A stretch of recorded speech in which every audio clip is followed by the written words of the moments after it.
Emurua Dikir MP Joanna Ngeno is said to have been one of the occupants of that chopper that has crashed this evening in Chepkiep near Tabolo Forest in Mosop, Nandi County.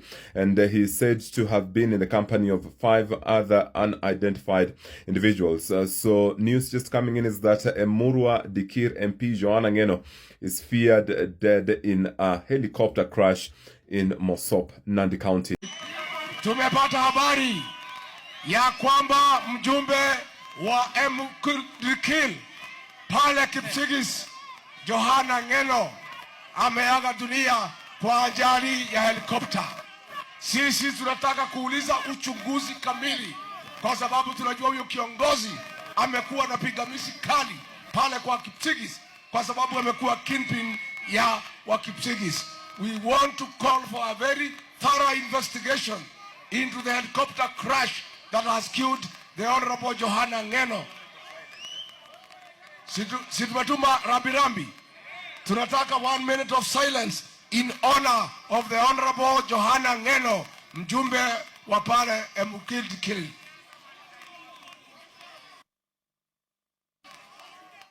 Familia ya Ngeno na familia ya Ntutu, waheshimiwa wote pamoja na marafiki waliotembelea familia hii mchana wa leo, hamjambo.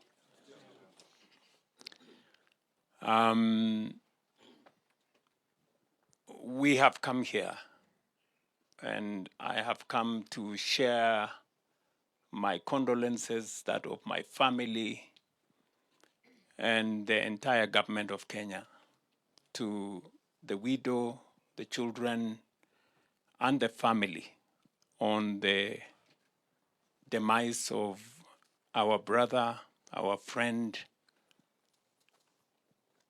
the leader and member of parliament for Emurua Dikir, and the chair of the Parliamentary Committee on Housing. It is a very difficult moment, much more for the family.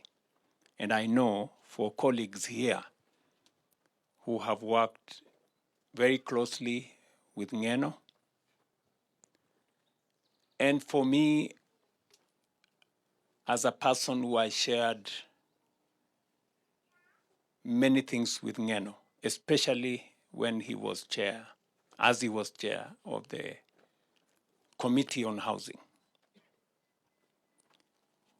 And the news that came on the crash of the helicopter somewhere in Nandi County were very difficult news. And it was all our wish that Ngeno and colleagues who are with him, the other 5 members of different families, would have survived that crash. Unfortunately, that was not the case. And that's why we are here this afternoon to share this very heavy moment with the family and with the families of the other members of Ngeno's delegation. The Honorable Joanna Ngeno is my great friend, and he is my political ally and a confidant, and he has been very close to me for a very long time. In Kisumu, he called me before I was hounded out of office, and he told me what William Ruto is planning, and he was very disturbed. And he felt that by Ruto doing what he intended to do, he would destabilize his own government. And I was in Kisumu, he came to see me. And once Ruto learned that he was coming to see me in Kisumu, he sent the National Intelligence Service to bag my room so that he can record the conversation between me and Joanna Ngeno. And we had a big discussion, and he told me what he was going through and the way he was being persecuted for fighting for the rights of the Kipsigis people. he told me that a plan had been hatched to remove me from office because I was also fighting for the interests of my community the way he was fighting for his community. And he told me he was opposed to it, and he felt the president would destabilize his own government, which has happened. And he said he would do whatever he needs to try to persuade him. And immediately the recording was taken to William Ruto. He was summoned, and he was thoroughly intimidated, and he was a very worried man. So when it came to the impeachment process, he came to see me and showed me messages that William Ruto had sent him, threatening him that if he doesn't impeach me, he would face dire consequences. And he was crying. He came at 2 a.m. in the morning. And I listened to him, and I told him, the die is cast. Ruto has the numbers, he has bought everybody.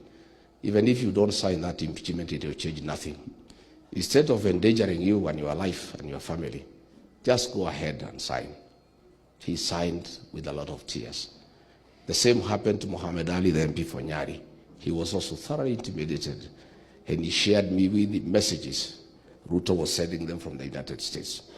Since then, I've been talking to Ngeno, and he has been under a lot of siege from Kipchumba Murkomen and Aaron Cheriot, trying to suppress his ambition to be the leader of the Kipsigis community. As late as last Sunday, we talked with Ngeno, and I told him I'll go through Bomet, and he did encourage me to go through Bomet. After I went to Bomet, I was well received. He called to thank me for articulating the challenges facing the people of Kipsigis community. We don't want to say anything, but we want to call for thorough investigations so that the truth can be known. The Kipsigis people have had many challenges. Anytime a leader has emerged to lead the community, he has faced challenges. Kipkalia Kones also died in a helicopter crash, and he was a great leader of the Kipsigis community. Johanna Ngeno has died in a crash. As we call for investigations, I must say that Kipchumba Murkomen cannot be CS Interior, and the family of Ngeno and the Kipsigis community and other Kenyans expect fair and transparent investigations, because Kipchumba Murkomen has been fighting Mheshimiwa Ngeno. We want to ask President William Ruto to ask Kipchumba Murkomen to step aside to allow for thorough investigations into the air crash. Alternatively, if the president must keep Kipchumba Murkomen, who is responsible for creating violence in Kenya, the CS Kipchumba and PS Remo Domono are responsible for the violence that is going on in the country. They are the ones who are supposed to protect the people of Kenya, but they are the ones unleashing violence. You have seen international criminals who have been slapped with the sanctions by the United States have passports. These passports are being given by Kipchumba Murkomen, threatening the security of the country, the region, and the world. The RSF commanders are housed in Ruda, in a house guarded by the General Service Unit, and that is the work of Kipchumba Murkomen. The security of the country is under threat. The security of the region is under threat. And we are afraid that if Kipchumba Murkomen will be the CS Interior leading to the general election, he is going to create civil war in this country, because he's the one responsible for violence.